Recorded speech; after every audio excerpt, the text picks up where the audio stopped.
Good evening, everyone, ladies and gentlemen, boys and girls, all of you listening out there. Welcome to a new episode of the Frame by Frame podcast. Your things for all things UX and UI. With me, Cross Preston, Zach Oleski, and he ain't no Johnny Carson, but he's the next best thing. It's Will Carson. Okay, that's enough of that. So, good evening, everyone. We have a real bumper episode for you today.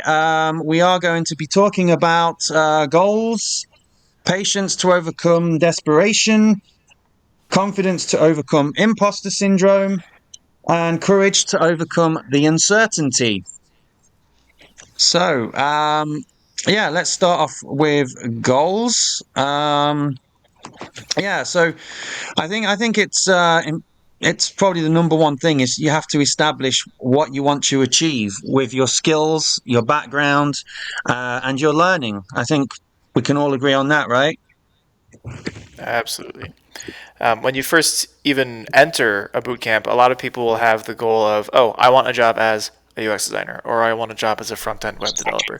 But I think we have to spend a lot more time being highly specific with these goals because a lot of time it's not that we want to become a UX designer. The goals sitting behind that statement are I want a more fulfilling job or career.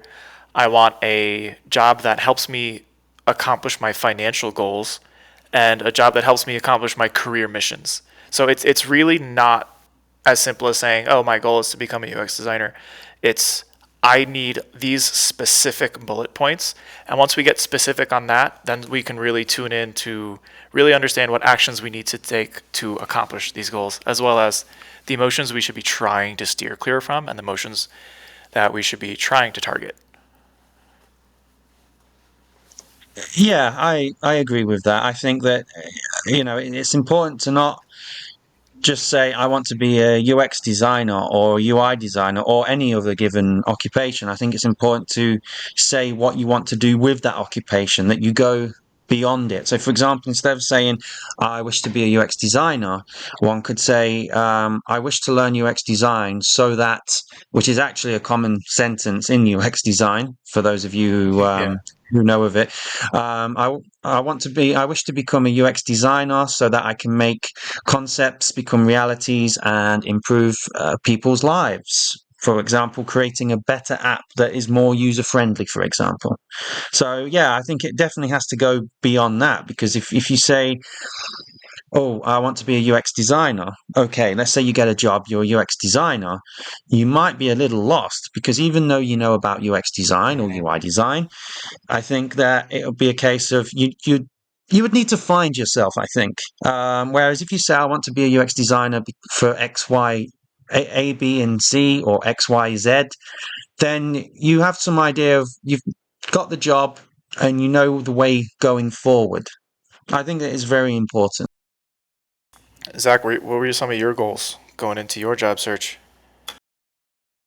Originally, that's the hardest question because over the years I had done many things outside of what my original plan was because graphic design after studying was no longer what I wanted to do.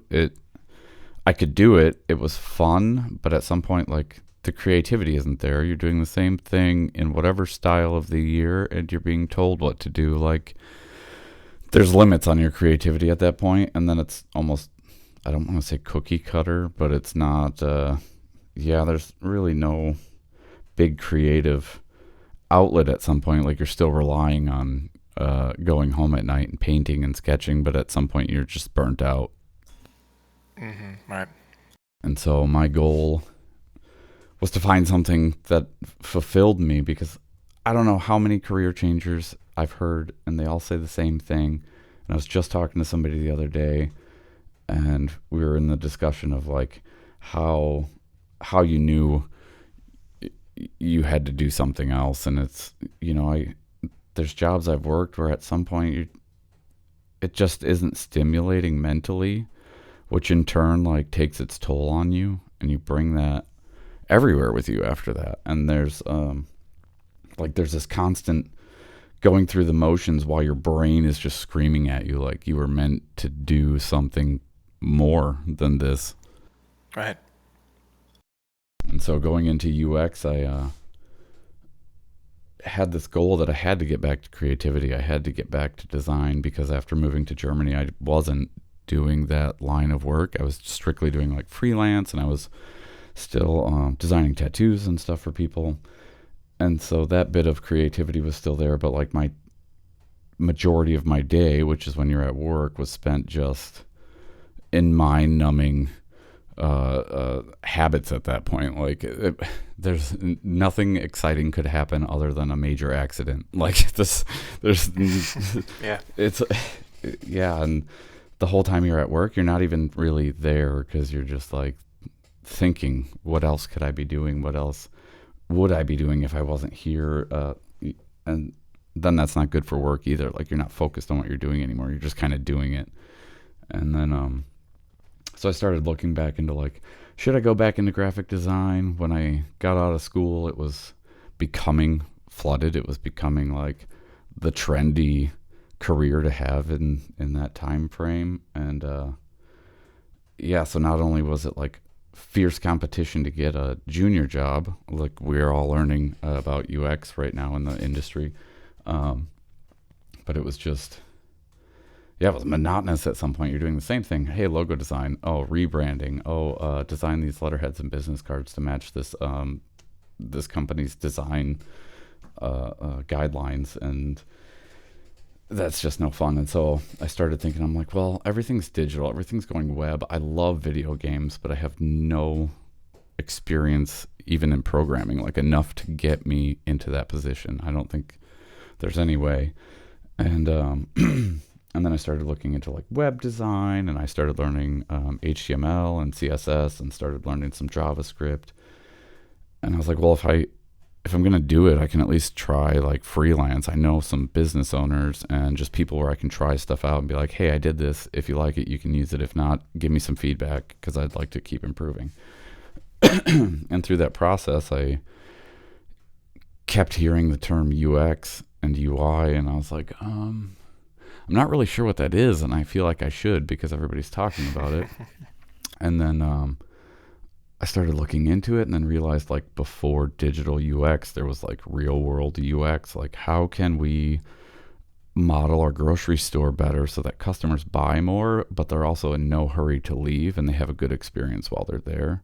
So there's two benefits going on. The customers like going to that store. They'll return there. The pricing, even if it's a little bit higher, is justifiable to the customer at that point, and the store benefits. And so that was super interesting to me. And then I found out Disney World, like their whole line waiting system is, there's people researching like, how do people feel when they do it? Like they're to a point now, their goal is to get people to forget they're waiting in line, and people tend to forget. All right.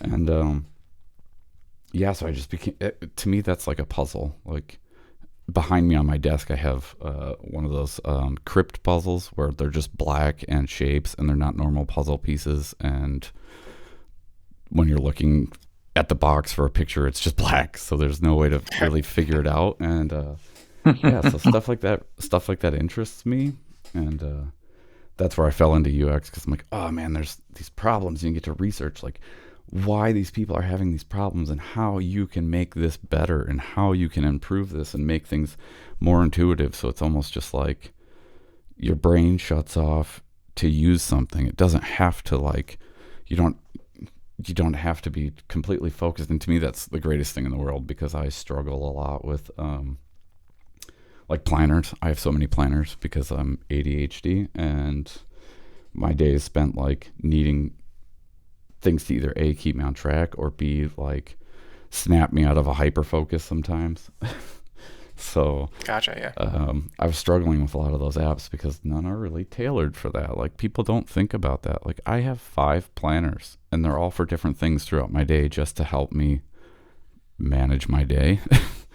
And but that was the other thing with UX. I'm like, oh, it's like an organizational dream. Like, I got sticky notes, I can use Kanban boards, I got it all. It's great. And yeah, so that really turned me on to it. And then I was like, man, this is where I belong. Like, this is something I can do, and my mind doesn't get dull. And Awesome. And so I decided to give it a go and learn it. And I'm like, well, I have a graphic design background, so UI isn't like my huge focus. I want to learn more about the entire process and go to the UX side. And in the end, like I really was interested in like um, the usability testing and interaction design, and I really like doing design systems. That's my new favorite thing because you can design how a design system works. So like when my team opens up my design system file, it's not like they're reading slides. It's like a almost interactive experience. Like I took our company's dashboard for our product and I basically made an exploded view and put arrows to where everything on that dashboard goes and descriptions on why and what's going on. So as you're looking through this thing, it's like a manual for a vehicle. Like it has everything you need to know and it's in there and here's where it's located. And so at one point, as far as goals, my goal was just to not be mind numb every day at work. And then when I found UX design, my goal was like, okay, this is like somebody who enjoys doing puzzles. This is their dream because you're given problems and they're really complex and you get to solve them. And so my goal then became like, okay, this is what I want to do. And I know there's multiple like facets to this career. So I just have to get my feet wet. I got to learn this stuff and maybe I'll find out more. And then my goal became like your goal grows. So you should always pick like your North Star. Like, what do you want to do? UX Absolutely. design. But where in UX design do you see yourself? Like what turns you on when you think about it? Like what is your thing? And so some people, they love research. They love testing. They love interviewing. And for me, the thing about UX research that I liked was like going to where people are using your product and sitting in that environment and like observing like the details that you are hard to get just by a like phone conversation or even a quick interview. And so I found that fascinating. And then I thought, okay, maybe I'll focus research. And then towards the end, I knew, okay, like I want to do user testing, but I want to really expand myself in that area. I want to get good at doing usability testing and sitting on site with people and seeing how they do that, or even like I love meeting people, so interviews is just fun. And then interaction design because I like animations. I like the graphic designer in me likes making things pretty or fun. And so I picked a general focus, and then it's like, okay, I know the what. Why do I want to know this or do this? Because I knew that. That's why I picked this. So now, how do I get there is my biggest thing. And I think that's always the next step. But nobody tells you about the after step of all this. But we'll get to that. Sorry, that was super long. That's totally fine. You're absolutely right, though. Getting to know our goals, like, it's a long process. It forms over time. We need our North Star. And once we have that, that's when we can really start making informed decisions and informed actions to help us get where we're trying to go if we're doing a career change. Cross, do you have any last thoughts on goals before we start talking about patience and desperation? Yeah, just a couple really. I think, I mean, for me, when it comes to goals, of course, I have a goal or goals I want to accomplish in my professional career, but it's more a case of if I achieve the goals in my professional career, it'll enable me to achieve the goals in my personal career. So my professional career, the most fulfillment I'll get is not the paycheck. Of course, everyone loves a paycheck. It'll just be knowing that I'm either making a difference or my ideas were considered, or I had a thought that became the centerpiece of a uh, idea for an app. But obviously, excuse me, the the money I would make from that would enable me to achieve my personal goals. I've got short, mid, long term, and lifelong goals. Of course, lifelong being ones that it's not a goal I can fully complete because it's an ongoing thing. But I think when it comes to goals, I think you have to really establish short, medium, and long term goals, and also lifelong goals. So something when you've accomplished what you've wanted to achieve on the short term, mid term, long term. or maybe you can't. If you have a lifelong goal, something really personal and unique to you, like one of my lifelong goal is to restore as many of my ancestors' graves as possible. So even if I accomplish my short, mid, and long term goals, I'll still constantly be having a goal that I can't ever fully fulfill because it's an ongoing thing. And I think it's really important to have that. It's important to have a lifelong goal, because that'll be the thing that'll get you through when you've completed your short-term goals, mid-term goals, your long-term goals, professionally and personally. You still need something after that. So it's sort of an infinity, really. That's really what I would say. Awesome. Thank you. Um, the next section of this episode is about patience and using it to overcome desperation in the job search. I use the term desperation because, well, not everybody experiences this as the main cause for their career change. Some people might not have as intense of a negative emotion. Some people might just have a vague lack of purpose or vague lack of fulfillment in their current career, and they realize they need something more.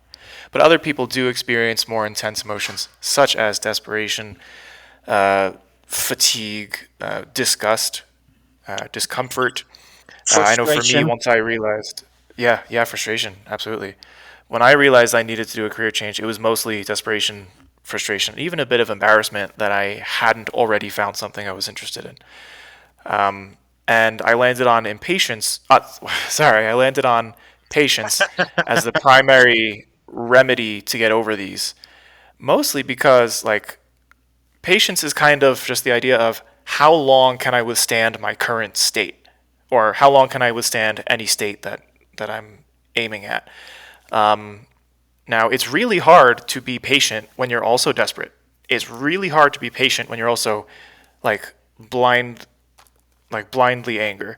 Like, it's real hard to do that. So once you get patience, like, those other things kind of tend to fall away, and the positivity kind of sets in, and the confidence sort of sets in. So I realized that, like, once patience is there, those other like super negative things tend to slip away. And I'll describe how I kind of found my patience in my job search, because, well, I wouldn't be doing my job if I didn't give you at least some examples of some way it works. So I was on the more intense side of things with realizing that I needed a career change. I was desperate and impatient and frustrated and everything. I went to YouTube and I went to like internet libraries to find like any source I could possibly get info from or wisdom from to try to calm myself down. The very first thing I found was actually a podcast on YouTube called the Minimalists Podcast.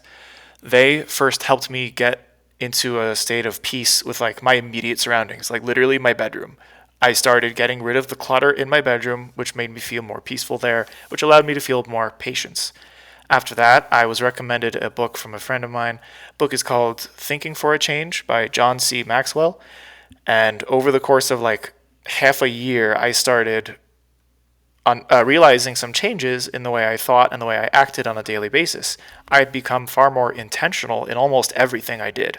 So all of a sudden, very few things were pulling at my attention and my time, and all of a sudden I was in charge, which then kind of helped me be patient with myself, because I knew, like, all right, when I get home from work, I know I'm knocking out at least half of the dishes that are in my sink, or I know that on this day of the week I'm going to do my laundry.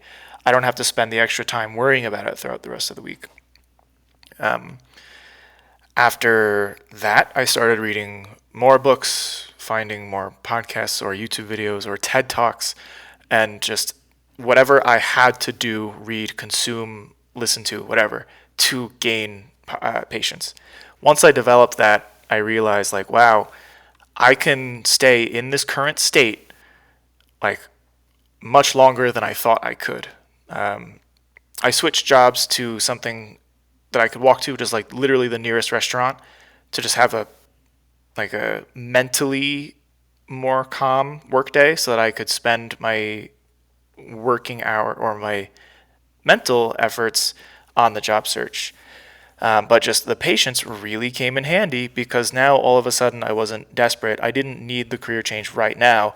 I had finally given myself multiple years, like multiple future years, to work up to a career change. And so I do think it is a bit of a shame that so many bootcamp students go in thinking that they'll be in a job within like a year and a half after starting a bootcamp. But just, I think once you realize, like, hey, this might take me 5 years, I think once you really put that to heart, I think you'll be in a much better place emotionally for getting the career change done.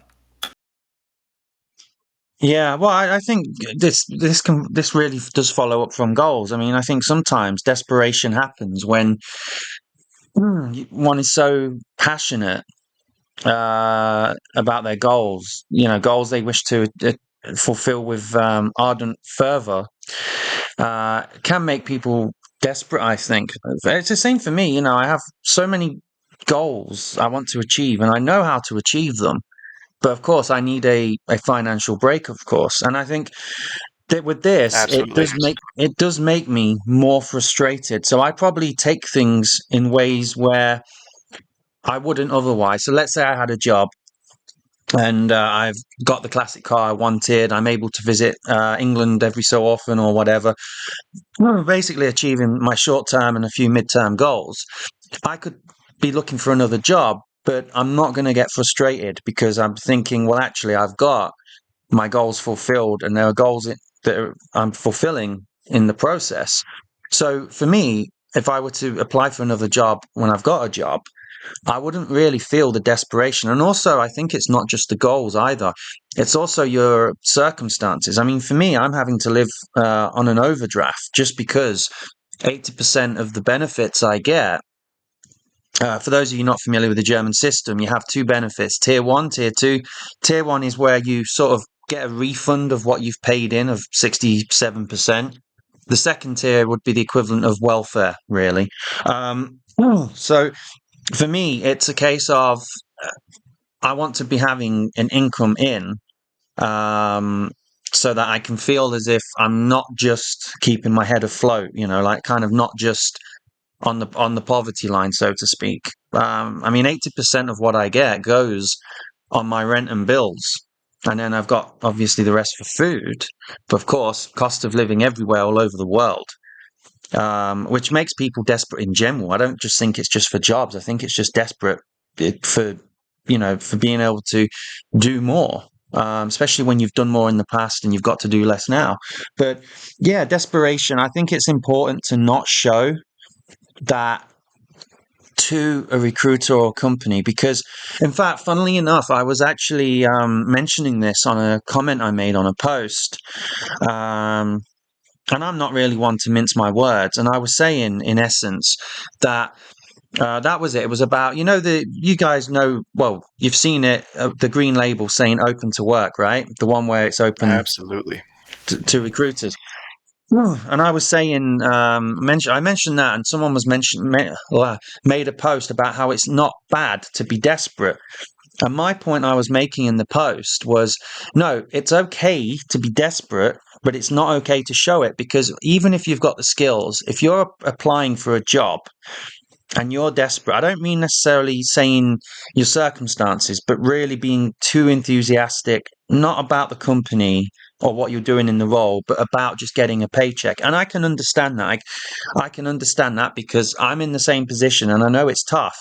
But there's no way I want to come across as desperate because if I were a recruiter or I was a hiring manager and I've got someone in front of me and they're unemployed, you know, maybe they've got a family they need to support.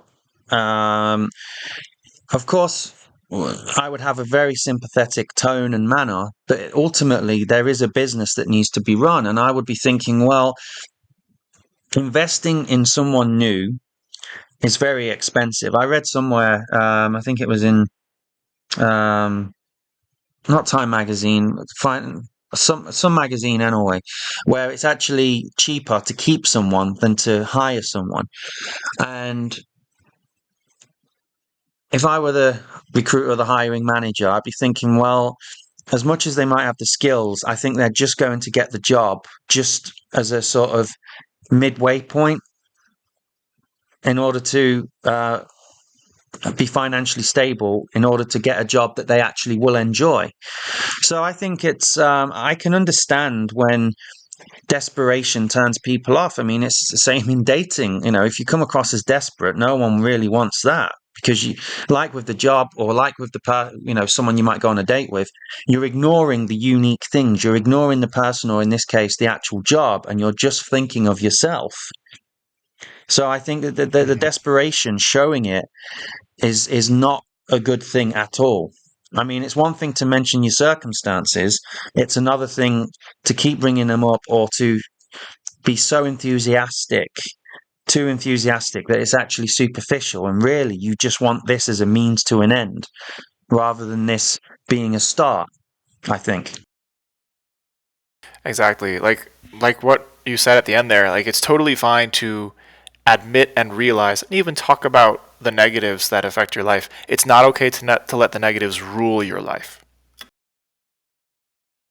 No, exactly. And I mean, what I will say is, for people who are feeling desperate, I mean, I felt desperate. We've all felt it, but I will not have the green ribbon on my LinkedIn, because I'm only applying for jobs that I know I can do. I can offer value, loyalty, longevity, and also jobs with those traits, but also jobs I would really enjoy. So whether it's doing training and leadership, which is what I've done before, or doing a UX design role, more than happy to do that. And I think with the desperation, I think we all have to take into account that when someone applies for jobs, and I made this post earlier, I know you saw it, Zach, where it's irritating getting the auto rejections and feeling like you're not getting anywhere. But I think that what people have to realize, especially hiring managers and recruiters, is at the end of that application, there is a human being with a real situation, real goals, real needs. And I think that if there was a little more humanity, I actually think that people wouldn't necessarily feel, or that, well, not so much that, but more, there would be one less point to make people feel desperate. So when they get lots of rejections, they feel desperate. It's like, okay, I need a job. I need a job. I just want someone to hire me. Because if you get rejected from lots of jobs, different jobs, jobs you've done before, jobs you haven't done, but you're getting rejected for them, especially when you know you're even 100% qualified, it makes people desperate, because they might end up feeling worthless, which I think actually moves on to another good point. Is before we go on to imposter syndrome, I think actually that desperation leads is also followed by the uncertainty, because you don't know when or if you're even going to get a job. Right. It's rough. Zach, So how do you weigh in on patience and desperation in the job search? Oh, I always forget to hit my button, and then by then people are still talking, so I don't interrupt anymore. I as far as patience, like that's not my strongest suit in life. I try really hard to be patient, but it's difficult sometimes. I've gotten better over the years, and I found ways to help. that's the same for me. I used to be really impatient. Yeah, and I mean, sometimes there's nothing you can do. Like I know that feeling when you're at the end. Like you see the end there, and you're like, okay, now I got two choices. Is it stubborn of me to be patient and stick it out and just hope? Or is it stronger of me to take the next best thing but keep that line open? Like, don't close that door. You're just being patient by getting what you need to get by at that point. Like, as far as jobs go, if I've worked so many jobs that I hate, and then I've worked jobs that I've never done before, but I needed money. And those are jobs I don't mind just applying for, because if I'm desperate for a paycheck, then I'll go get the paycheck. And if there's something that I would like to do for a job, I'm not going to let that go. But I need to keep my house. Like, I need to feed myself and my family. So at that point, it's like, dude, I'll wash cars. Let's do this. That's a life experience right there. Yeah, Have you right. ever been cold and wet and somebody wanted their car washed in the winter and you got to dry it, or like there's been jobs where I've literally just been like, especially in college, you're a broke kid and you got to work 2 jobs while going to school full time. It's crazy, and it's like, okay, Exactly. I'll do whatever you want. Just give me a paycheck. You want me to sweep floors at the morgue? Like, I'll take it. Mm. And there's no shame in that. Like, I learned that from my dad. My dad was a really funny guy. Like, he gets, I think it might be that he gets bored easy. I don't know, but he's always had like that entrepreneurial spirit. And I've watched him start a lot of companies, and I've watched a lot of companies fail, and I've watched a few really succeed. And but he's the one that's like, you just do what you have to until that dream happens. Otherwise, what's the point? You just like, I think he did that at around the same age as me. He was just suffering through a job that he was qualified for, and he knew what he was doing, and he could have, you know, gone up as far as position from there, but it was just that mind numbing. And so I think maybe that's where I got it from. But that gave me patience. It's like, okay, I've had this example in my life, and I know that for me to be patient on my goal, if I can't attain it right now, which makes me then frustrated and angry, the next best thing is like, okay, how can I at least shuffle up half of a stepstone? If I can't get the 10, give me half of one. And so it's like, just put your big boy pants on and go shovel shit all day. Like what? Yeah, exactly. So Yeah, I can relate to that because my dad was exactly the same. My late father, rest his soul. He worked as a hosiery mechanic for many years, and it paid okay. But he lost his job. I mean, I was only about 9, 10, round there, and he lost his job, and he just took the next job he saw in the paper, whether he could do it or not. It didn't really occur to him, although he could, because my dad, when it came to mechanics and technical stuff, my dad was one of the best. He just went straight out and got the job, and that meant he had to travel about an hour by car. And even though an hour doesn't seem much, where he had to go, it was one of those roads where it's so long that it feels like it's more than an hour, you know. But he did that. It was he had to go up about 5 in the morning. He'd be at work, I think, for maybe 7, and he wouldn't get back until probably 5. But he had a wife and a young son to feed. Um, and then he left that job once he got another job working in a factory. But he pretty much didn't. I mean, it is a bit different. I mean, when he was our age, or even younger, you didn't really have CVs or cover letters. You could just go from one job to the next. It was a bit different. Whereas now, you have to have a CV minimum. You can't just go in somewhere, have a short interview, and you get the job. But he just took any job that he needed to. And I think if you've got a family, I think you do have more of a determination, because it's not just about you. You can't just live on a small amount because you've got family to provide for. But my dad, he again, rest his soul. He just went out and got the next job. He was a grafter. He was a really hard worker, and he just got a job. He did what he had to do, and it obviously it worked for him. He didn't enjoy it at all, but again, he had a wife and a young son to provide for, so he went straight out and got a job. see, Um, here's the other thing though, is in the UX design community and in the purpose of UX design is like, okay, I see a lot of people post it. We value very diverse backgrounds, but then when you see what people are hiring and what the requirements are, it's like, well, are you really? Because so I don't have a degree in psychology or something, but I do have experience in design. I have an education in design.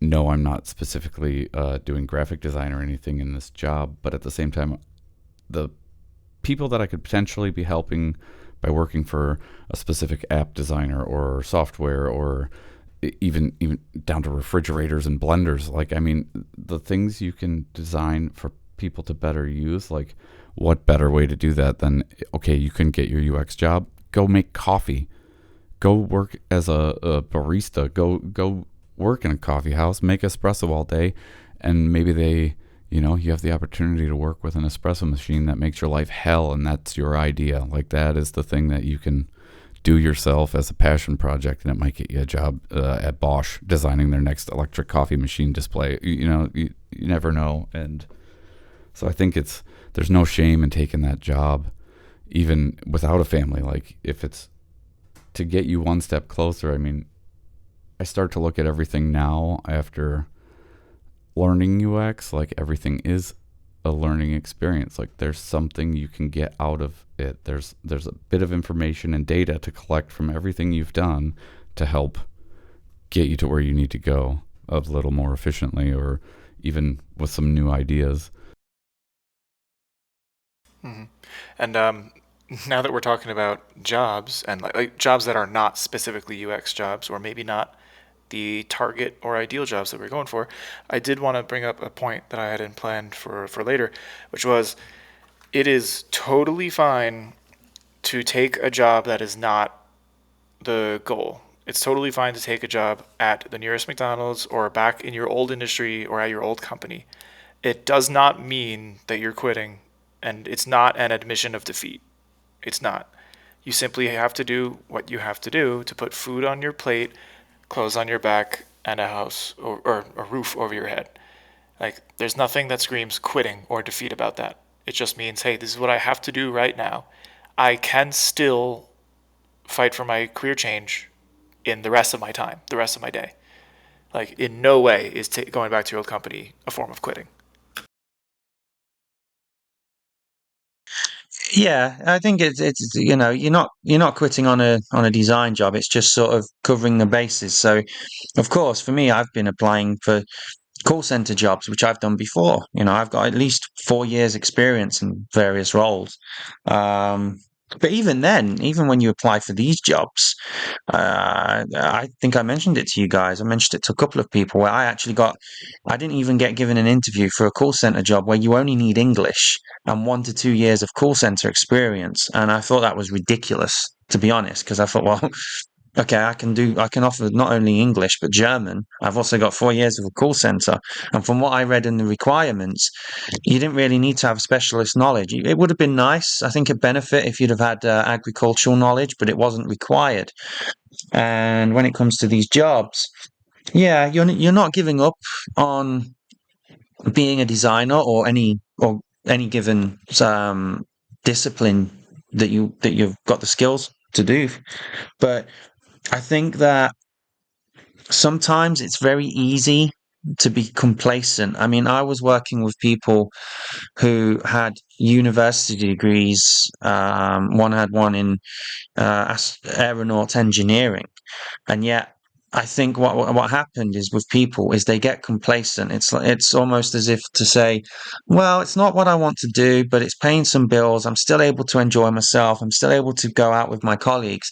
So the danger I've seen, and I guess I did it a little bit, although I had other things going off where it wasn't really feasible for me to achieve the goals, because I didn't have any actually. Even in my late 20s, I didn't have any goals really. I was sort of drifting, living from one day to the next, living off my wits.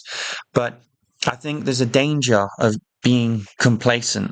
Um, Perhaps maybe this is where the desperation. So when you're unemployed, like I am, like, well, I know, well, you work in a restaurant, but you're unemployed in the sense of you're not doing the um, job you want.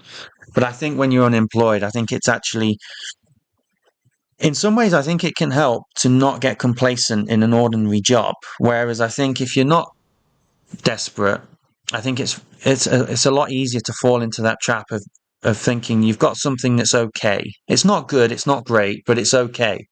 And I think that is a real danger. I've seen it. Absolutely. Complacency is just not helpful when you know you need to do a career change.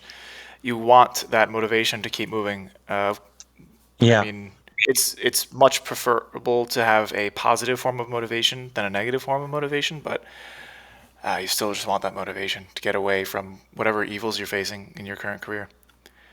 I think now would be a good time to start chatting about confidence and overcoming imposter syndrome. I know just imposter syndrome almost seems just so buzzwordy at this point when you see so many people talking about it, how to get over it, and everything else on LinkedIn. How many people it plagues.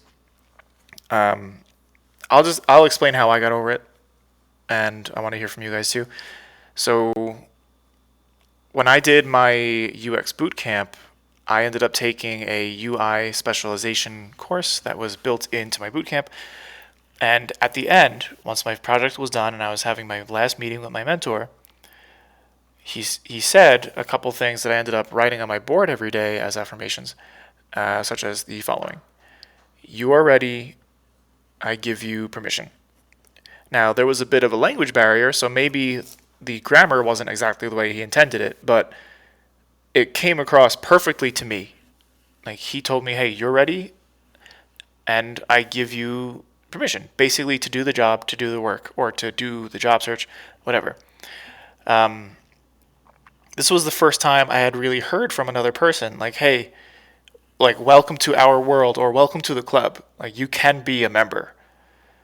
And just hearing that from someone else who saw my work, even if he was lying, which he probably was because I had no prior visual design experience, like, even just hearing that was a massive confidence booster for me. And it allowed me to kind of tell myself, hey, you're ready, I give you permission. And a way that I kind of like to back this up for myself is understanding the definition of an entry level role. Well, an entry level role is something where you don't have very many responsibilities. You have pretty much the most basic and easiest forms of responsibilities possible in your organization or line of work. And you have a boss or mentor or just someone that you're allowed to ask questions and get advice from. And most people can do that in most industries. Like, have the bare minimum responsibilities with someone that you can ask questions of. Like, if that's all a junior level role is, then yeah, most people are able to do it. Like, imposter syndrome shouldn't hold you back when the environment is given to you in the form of, like, hey, here's a mentor that can help you in the job. The problem now is that so many companies are hiring the senior level people into the junior level positions because, well, they're the best. They're the best in the applicant pool right now because so many were sent back due to the job layoffs over the last year plus. But as far as coming out of boot camp goes and experiencing imposter syndrome, like, you probably do have all the skills you need to do the bare minimum responsibilities that are actually required of, like, a basic entry level role. Because, I mean, you were able to learn throughout boot camp with a mentor, and then the job is also learning, doing your job, and having a mentor. Like, it's not that the regular bar for entry level jobs is so high. The bar for it now is so high because of the job applicant pool. But that's simply the way that I used to get over it. Understanding that the regular entry level role isn't as hard as it usually is. It isn't as hard as it is right now. And my old mentor giving me the permission to tell myself I'm ready. Like, that combination there, that was the perfect combo for me. Yeah, well, regarding entry level, I mean, definition of entry level is no prior experience. 0 to 1 years is the general, or used to be the generally accepted standard.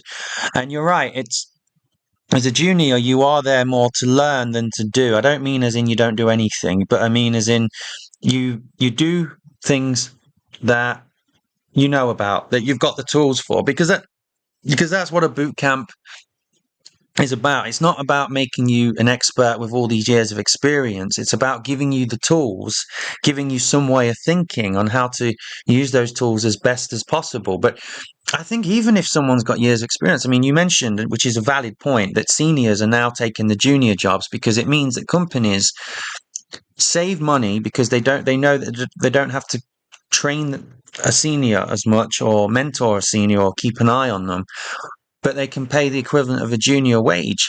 Now, from a business point of view, that might make sense, but the problem with this maximize profit, minimize costs, as I call it, is it ignores people.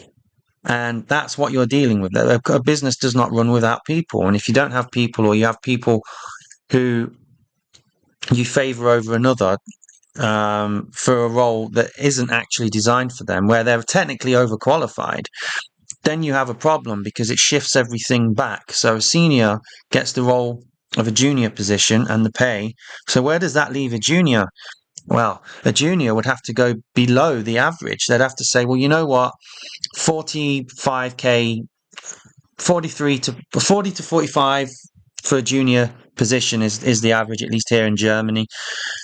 So that means a junior would have to say, well, you know what, I'll take 30 to 35K. And I think this is what happened in the world of graphics design. I've seen some jobs for graphics design, and I think, wow, I was earning more money at the hotel, which was a far less skilled job. But I've seen salaries advertised for graphic designers about 32, 33,000, 34, whereas 10, 20 years ago, it was probably double that. And the reason is the market got flooded. But I don't think you had in the 90s or the 2000s, I don't think you really had graphics design boot camps. Generally, if you had graphics design, you learnt at university, or like me, for example, I self-taught. I'm entirely self-taught with graphics design, although I did do it at sixth form at college, community college. But yeah, with jobs, the danger is that the definitions change and not for the good purposes. I mean, entry level again is 0 to 1 years. Associate is 1 to 3 years. Mid senior is 3 to 5, maybe 7. And then obviously anything above that is 5 to 7 plus. And I can understand why people may feel why they're suffering from imposter syndrome. I've never felt or experienced it personally. I don't know. I don't know if I'd go so far as to say I really understand it. I mean, I don't know if there's an opposite thing, but I wouldn't say at any moment, as much as I might have doubted what I can do because of the rejections, I wouldn't say that anything I have done or I haven't done is me or isn't me. But the uncertainty is definitely there. The uncertainty is something I've definitely felt, which I think is actually really the last point that we were going to talk about before obviously we wrap this up shortly, is the uncertainty of it all. Now, do we think that the uncertainty is actually caused by misunderstanding of job requirements? I mean, there was a company advertising about 30 jobs on LinkedIn, if in different cities: UX designer, product unit, user designer, systems user designer. But I noticed in their adverts, it's a copy and paste job. It was just a cookie cutter. The descriptions were exactly the same. You need 3 years worth of experience. You have to do this. This is what your responsibility is. So do we think that the uncertainty is caused by the way jobs are advertised, but felt more by the people who are affected by it, i.e., the ones who can't get a job despite being talented and qualified? What do you guys think to that regarding uncertainty?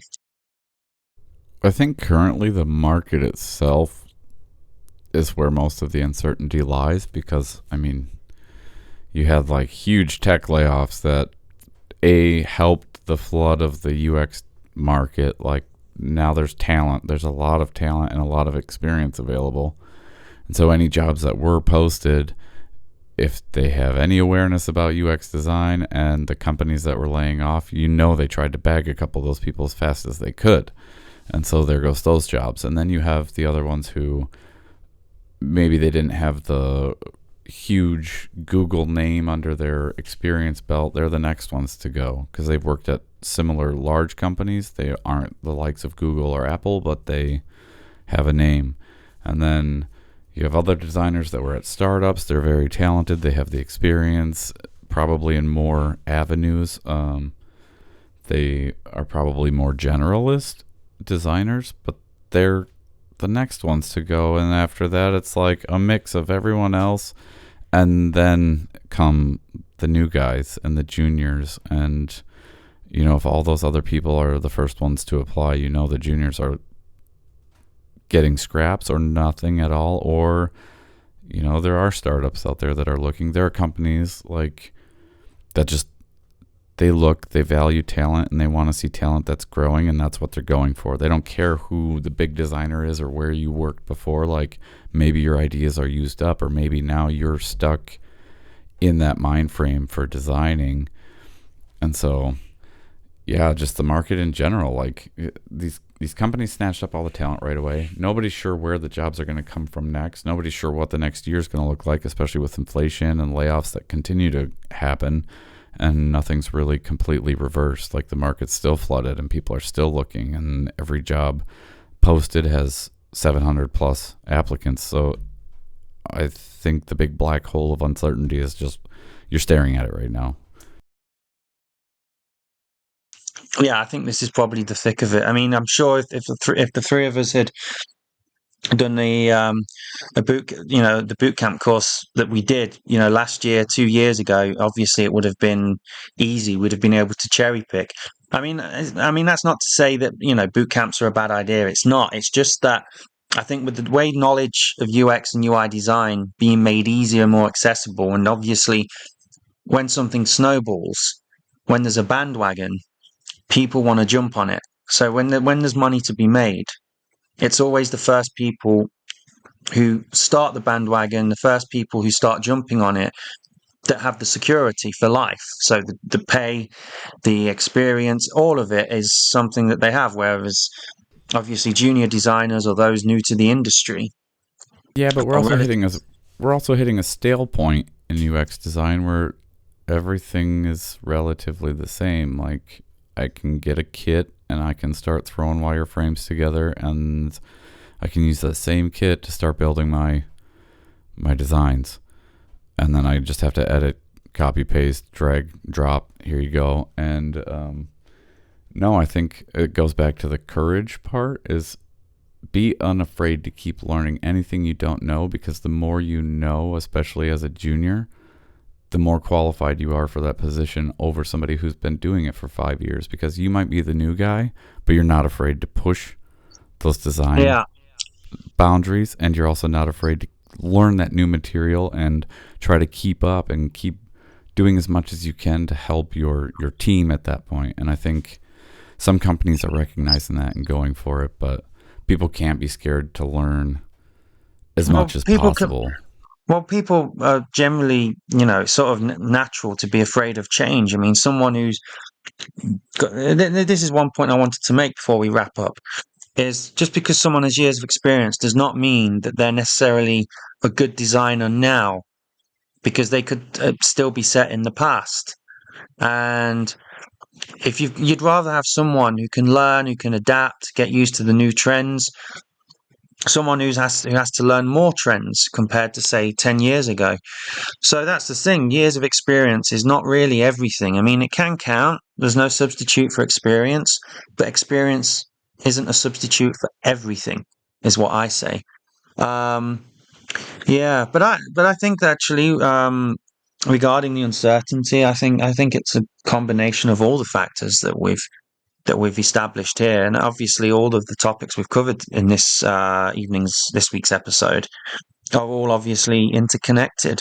But yeah, we just wanted to say to all of you listening out there, that again, I'm probably going to sound a bit of a hypocrite, but try not to get disheartened, and remember, it's not you, it's them. And that there's still a lot of confusion about exactly what is UX design and what is UI design. They are actually different. They do have different skill sets. Some fundamentals do cross over. They do overlap, of course they do. But a UX designer is not necessarily a UI designer, and vice versa, unless, of course, they have studied both. Did you guys have any just closing comments before we wrap up? Just I briefly. I would just encourage people, if you're struggling during your job search, you're not alone. I mean, I'm not searching anymore, thank God, but at the same time, I was there. I know, and it's not easy. And so feel free to reach out, email us. Like I'm more than happy to take phone calls when I have time. I try to reach out to as many people as I can, or I've had people just want to pick my brain for a little bit, and I have no problem talking to people. And it's really important, especially it's really difficult when you're looking for a job, and it can wear on you mentally and physically. You probably start going to hell. And so yeah, feel free to reach out. I'll happily talk to anybody, or if you want a portfolio review. I mean, it doesn't matter. Anything to help, any kind of encouragement I can give. Feel free to email us. Yeah. And I have one final thing Absolutely. as well, actually. This one, this piece of advice is really for parents or anyone else who have like a high level of responsibility to the point where they don't have enough like freedom to like super dedicate to a job search. People with only like a little bit of freedom to dedicate.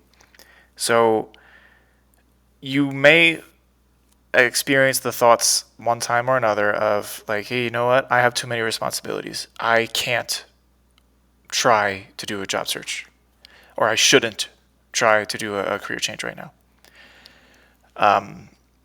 My note for you in this situation is, if you do have kids, would you rather teach your kids that it's that's I should only do the things to put food on the table, clothes on my back, and roof over my heads for my family? Or should I do that and teach my kids and my family that they should fight for their own happiness, that they should fight for their own improvement of their lives? Because maybe your kid is 10 years old right now. They might not understand, like, oh, mom or dad is putting in a lot of extra time to learn new skills to get into a different job. They may not understand that now. But if they go through a similar thing, which so many people struggle to really find themselves in their early to late 20s, or like, wouldn't you rather them be able to think back to you as their role model and say, wait a sec, my mom did this when she was raising me when I was 10 years old. She put in an extra 2 hours every night after I went to bed just to try to get herself into a better job so that she could be happier in our own home, which would have then rub off on me that she's having a better time. Like, wouldn't you rather show your kids that it's okay to fight to improve their careers? Like, Sorry, Yeah, that's highly worth it. as a parent, I'll pitch in, because my oldest actually, I realize she understands the concept of what has happened, because I was working a job that I couldn't. It was just breaking me. And it was just the other day, she said something about how I'm always happy, and she's happy that I'm always home and I'm happy. And I'm like, oh, okay. So it was awesome. That's really that is really sweet. It's awesome. And I would just add something before we wrap this up. Is also, yeah, don't just settle for something unless you really have to. I mean, I will say for me, the jobs I've been applying for, with the exception of one or two, is when I'm applying for a job, I'm applying for a job because I see myself having the longevity there. I see myself bringing value. And I think that's what all of you have to remember is go for the jobs that you know you enjoy. Pursue your passion, as I say. But yeah, like Zach said, please get in touch with us over LinkedIn. You can email us. It's the framexframe.uxpod at gmail.com. But again, please reach out to any one of us if you're struggling. We've been there. I am currently there. Will is there as well. Zach's been there. But we really hope that this episode has been really helpful, that it's an eye-opener for you. And again, thank you very much for tuning in. We look forward to doing the next episode. And please share the podcast, give us comments, anything at all, share it. Especially episodes like these, because you never know just how much it could help someone, a colleague of yours, who is struggling, who may not be able to say it, or you may only be marginally aware of it. But please do share the podcast, especially episodes like this, because as we've said repeatedly, this podcast is for you. We do it because we enjoy UX and UI design, but we also enjoy helping other people. So please reach out to us. Anyway, thank you all very much, and it's good night from us. So good night, and thank you.